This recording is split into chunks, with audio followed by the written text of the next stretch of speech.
Let's take a look at question number 8 from the May 2016 release version of the Algebra 1 STAAR test.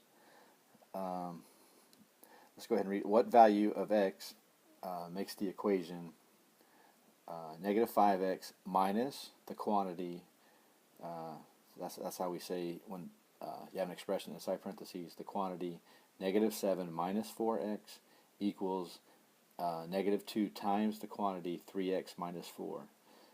What value of x is going to make this equation true? Okay, so the easiest way with a calculator to be able to solve this is using the numerical solver. Okay, so I'm going to show you how to do it without numerical solver to start out with, and then we'll go over how to do it with the calculator. Okay, so our first goal for solving this is to get rid of our negatives in front of the parentheses. So we're going to drop our grouping symbols by distributing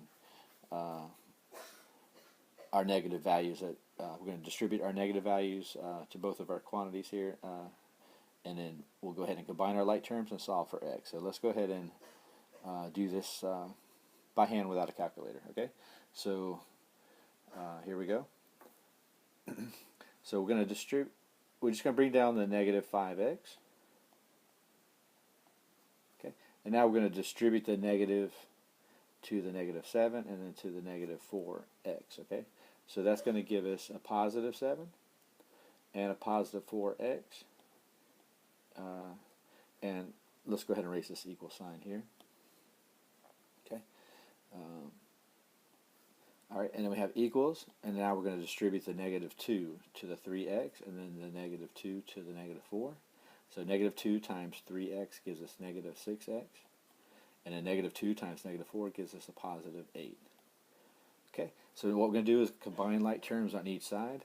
So here we have a negative 5x and a positive 4x. These are both like terms, so we're going to go ahead and put those together.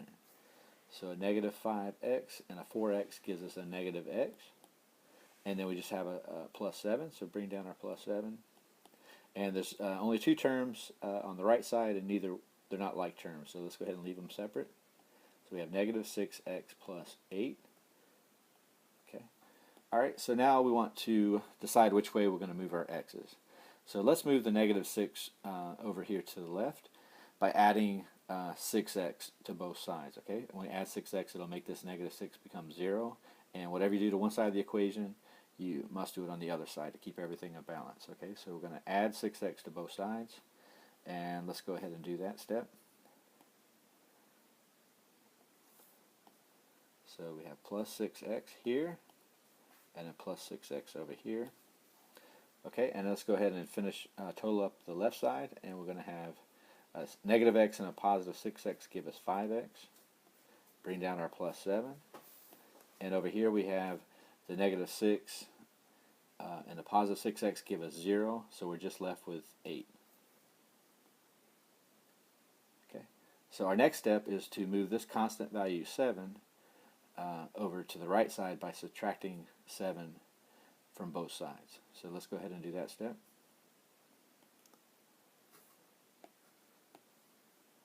So minus 7 here, minus 7 over here. And on the left side we now have 5x. And then we have a positive 8 and a negative 7, which gives us 1.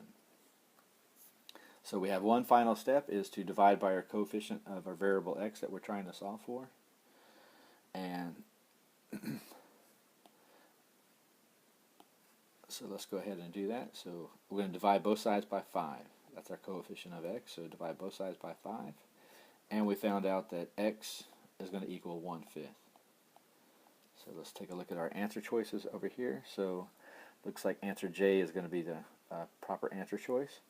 And we're going to go ahead and do this on the calculator, so that'll be next.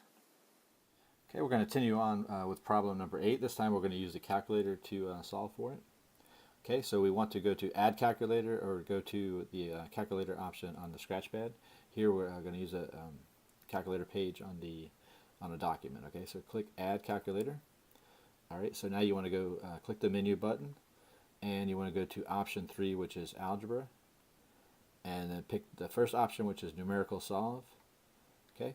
And now we're going to enter our equation in there just just like it is here. Okay, so and we're going to have one more parameter. We're going to, at the very end, after we put in our equation, we're going to have comma in whatever variable we're solving for, which in our case is x. Okay, so let's go ahead and enter our equation in there. So we have negative 5x, and then we have minus, and then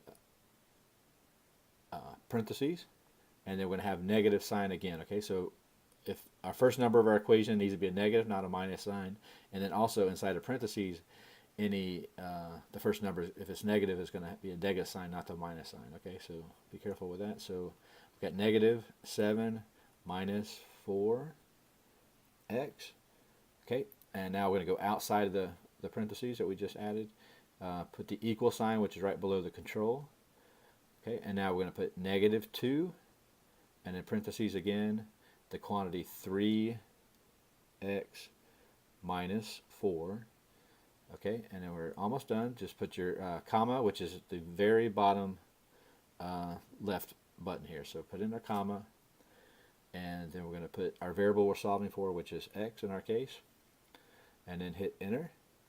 Okay, so we got 0.2. Okay, so 2/10 is 2 over 10, and if you reduce that fraction, let's go ahead and reduce it, it'll be 1/5. But let me show you a different way in case you forget that. So 2/10 is 2 over 10, which can be reduced to 1/5. But let's show a different way. So let's just go ahead and put. I think it'll go ahead and use the last answer choice. So let's go ahead and control. Not control. Hit menu. Hit number, which is option 2 here.